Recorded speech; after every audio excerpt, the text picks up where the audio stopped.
Honours চতুর্থ বর্ষের result দেখার জন্য আপনি চলে যাবেন ক্রোম ব্রাউজারে।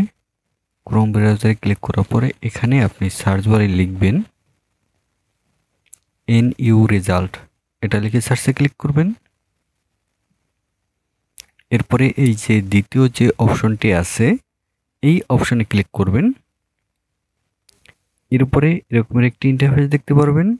এরপরে এই নিচে একটি অপশন দেখতে পারবেন, এখানে লেখা আছে ক্লিক হেয়ার ফর বিএ অথবা বিএসএসএস রেজাল্ট, এখানে ক্লিক করবেন।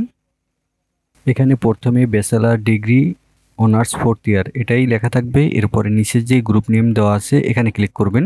এরপরে এখান থেকে ব্যাচেলার অফ আর্টস বিএ এটা সিলেক্ট করবেন, আপনার যে গ্রুপ আপনি সেটা এখান থেকে সিলেক্ট করে দিবেন। আর এখানে আপনার রেজিস্ট্রেশন নাম্বার দিয়ে দিবেন। এরপরে এক্সাম ইয়ার যেটা এটা হচ্ছে 2022 এটা দিয়ে দিবেন। এরপরে এই যে ক্যাপচা কোড যেটি আছে এটি সেমভাবে এখানে লিখে দিবেন, ছোট হাতের এবং বড় হাতের মিক্স করে এখানে যেরকম লেখা আছে সেরকম লিখে দিবেন। এরপরে সার্চ রেজাল্টে ক্লিক করবেন, দেখতে পারবেন আপনার রেজাল্ট চলে আসছে।